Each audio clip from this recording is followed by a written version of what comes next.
Hi guys, so today I'm going to demonstrate coil building with you, specifically for our next hand building assignment in Art 46, which is the Rhyton. So first thing you'll need to do actually is clear a work surface so that you have plenty of space to actually roll out the coils. And how you do that is, I'm going to take a little bit of clay from this block there. And basically going to try to make this into more of a rounder shape by hand first before I actually roll it out. So I'm just kind of making a lumpy log at this point. And this is really this is a lot of clay. This is enough for two coils, so I'm going to go ahead and cut this in half.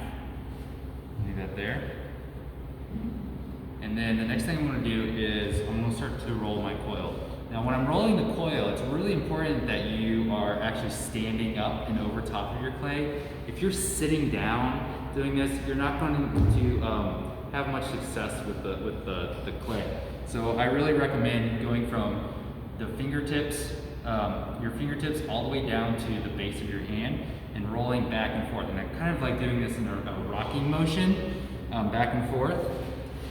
And just applying a little bit of light pressure. As I'm doing this, it starts to get like a little elongated and becomes a little lumpy. So what I like to do is stand it up and just kind of like press it down a little bit and just pat it down and then go back to it. And I'm doing this nice and fast. And I'm working back and forth over top of the clay. And if I identify, as I'm rolling this out, it's really common to get some like thin spots. If I find that as I'm rolling this out, I get like thin spots, like right here, I can see I have a little bit of a thin spot. I'm going to release pressure on that. I'm not going to press down on that as I'm rolling back and forth, but I will apply pressure on both sides of that area to try to get them to about the same thinness. One other thing I really try to do when I'm rolling this out, it's real important to keep it nice and straight. If you're rolling your coil and it starts to curve on you, you're going to have a really lumpy coil. So try to keep it nice and straight like this. And it's getting a little long, so a little long for my work surface. I'm just going to pull off a little chunk and go back to the middle. And I like to work from the middle out, as you can see. And this area is starting to get a little thinner, but I want to keep that. So I'm going to apply pressure on the thicker area and come back over here. So you can see I got a really nice long coil from that one little piece. I'm going to go ahead and just sit that, a little bit came up. I'm going to go ahead and just sit this right here and make the next coil.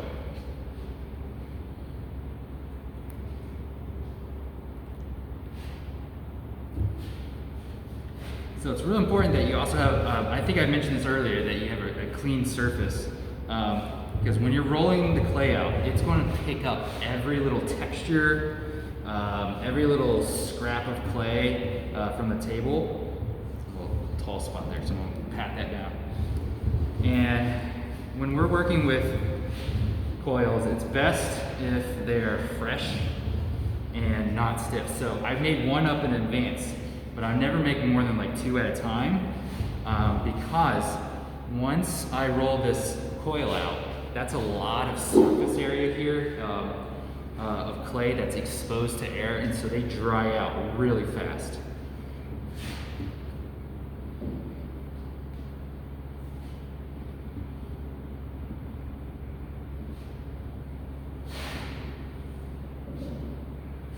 Nice and long.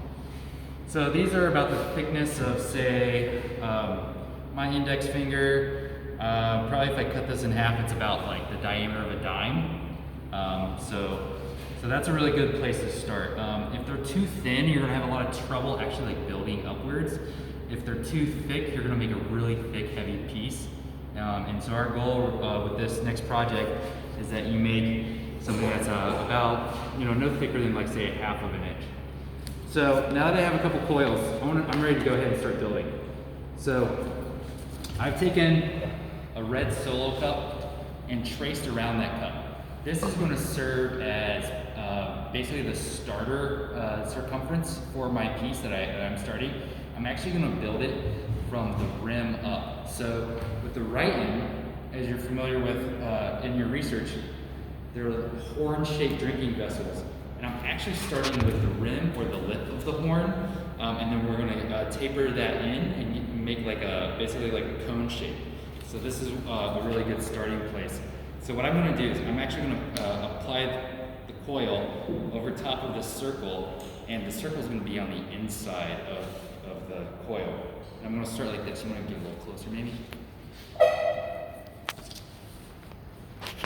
So I'm going to apply pressure here at the very, wherever I start this. I usually like to just press down and make kind of like a ramp. And then I'm going to push this down, and I'm squeezing, and I'm pinching that coil, and I start to move it around as I'm building. And once I get to this area of the ramp, I just go right on top of that, and I press down and I pinch and apply pressure to really compress that coil. I'm not slipping and scoring in between here because it's not necessary, because the clay is fresh and very soft. So nice little soft pinches. And you'll see as I'm applying this, I'm applying the coil directly over top of the coil below it. Once I start to move the coil around over top of the coil below it, that will actually dictate the direction of the piece. So keep pushing down. Once I get, say, about an inch and a half high here,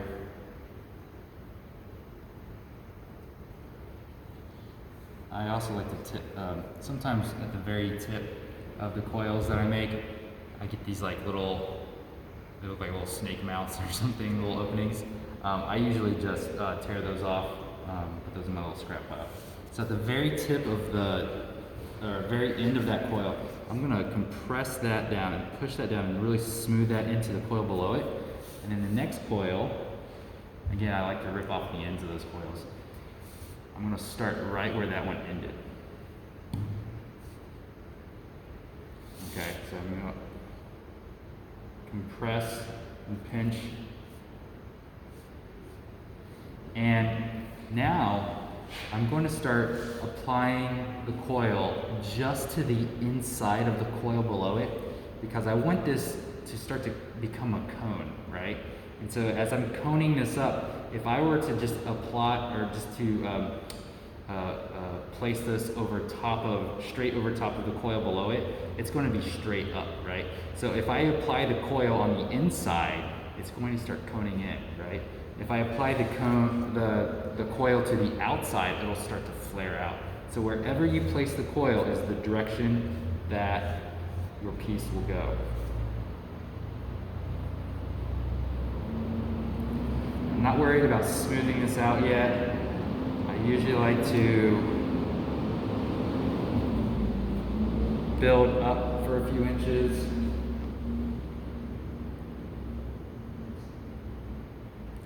And then I'll smooth it over. So you can see it's starting to cone in a little bit. You can see from the side a little. And now I'm getting actually to like a thicker area of the coil that I just made. And so I'm going to actually pinch that a little bit more so it's the same thickness of all the coils below it. So when I'm actually pinching here, I'm pushing down on the coil, I'm pushing down and compressing it into the coil below it. I'm also kind of thinning out the wall, and when I'm pinching and pushing down, the piece actually kind of grows up a little bit because you're thinning out that clay and you're compressing it.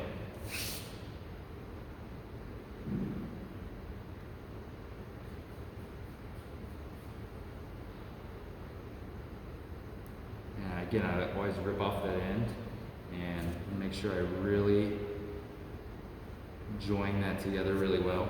So once I get to about this point, This is actually probably a really good time to actually join these coils. By just compressing and pinching, that's kind of like the start to joining these together really well. There's a lot of seams here, right? So it's really important to actually join those together well. So what I like to do is just take the side of my thumb and I just start to apply pressure at the top. And it's like I'm smoothing over, but I'm really compressing there. So my hand is on the inside, applying a little support.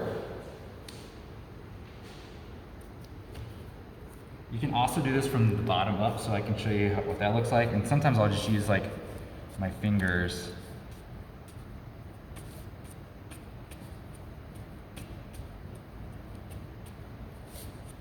This works really fast too. And again, my hand is pressing out for a little support.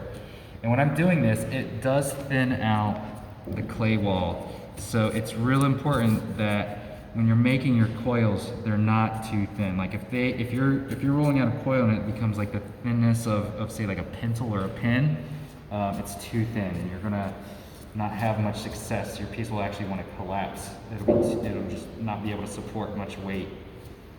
So we're trying to find like the kind of like the Goldilocks thickness. It's just right.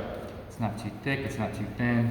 It needs to be thick enough that it'll support and hold up the clay above it. But thin enough that it doesn't explode when you fire it.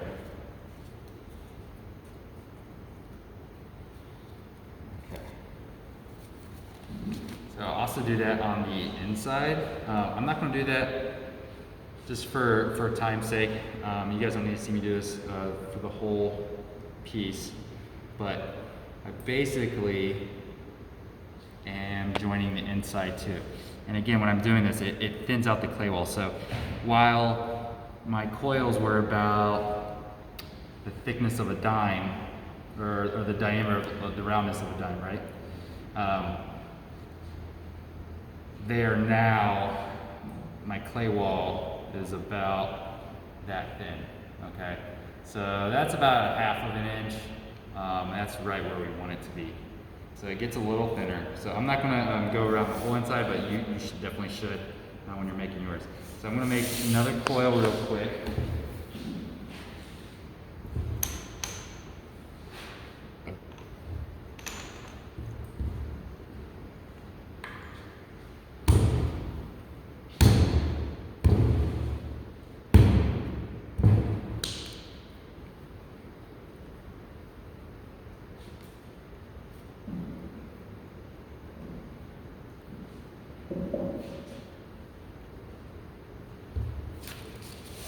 And I'm going to add this to the top of that to get my cone. Right now it's pretty lumpy and it's not exactly the shape I want it to be yet, but because the clay is nice and soft, I'm able to manipulate it and change its form.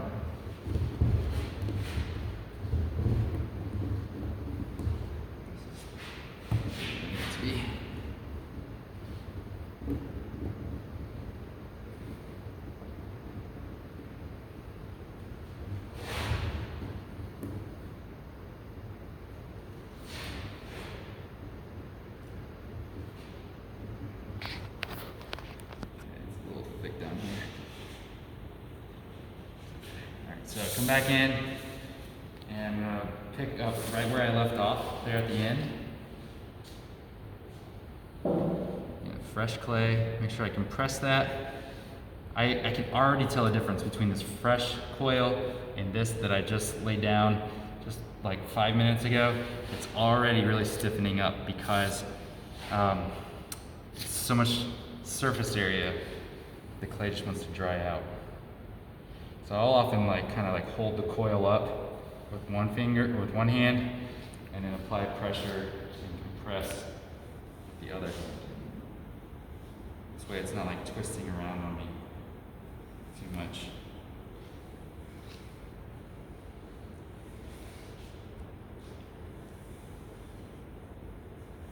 And again, it's real important that you're just applying this and you're pushing down on the coil below and leaving it just applying the new coil right to the inside of the coil below it.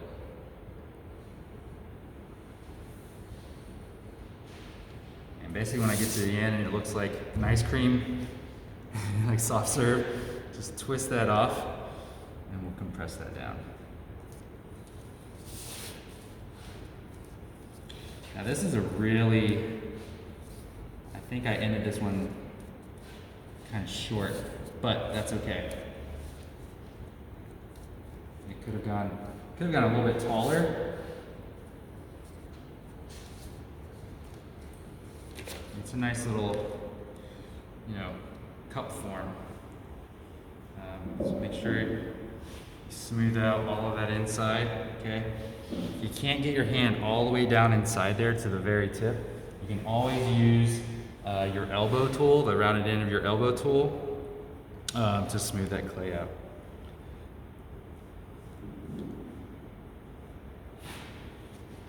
So one other thing I like to do right now is, well, it's still kind of soft. It's pretty lumpy right now, right? And it definitely shows all the marks from joining those foils.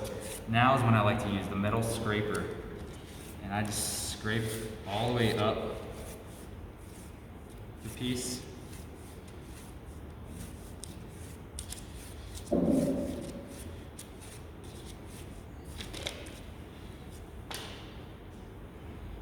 Yeah, it's a little on the short side. I think I would prefer to see these maybe a little bit taller, just a couple inches. But just for the demonstration today, just kind of working quickly.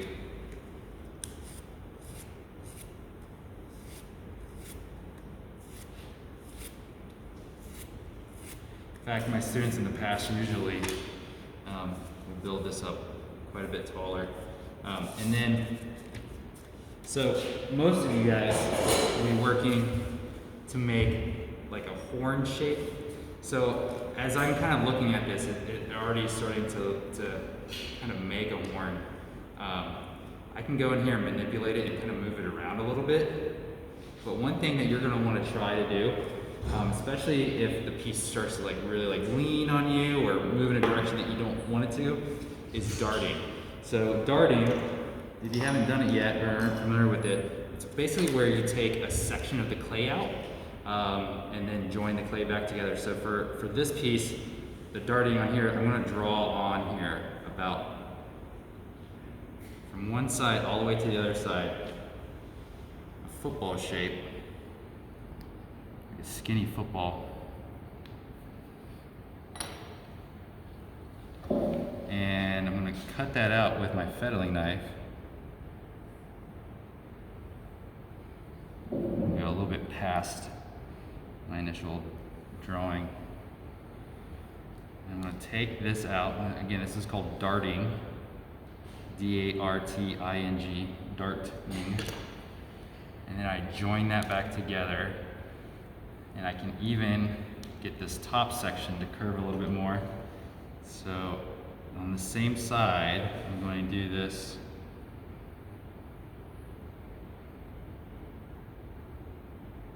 That's a lot. I'm not going to take out that much. I recommend when you're doing this, start small and take more out as you need.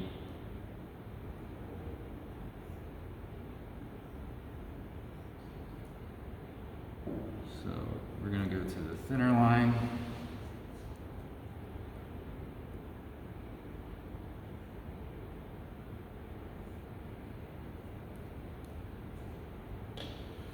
So I join that back together, and you can see it's starting to really become like a horn shape.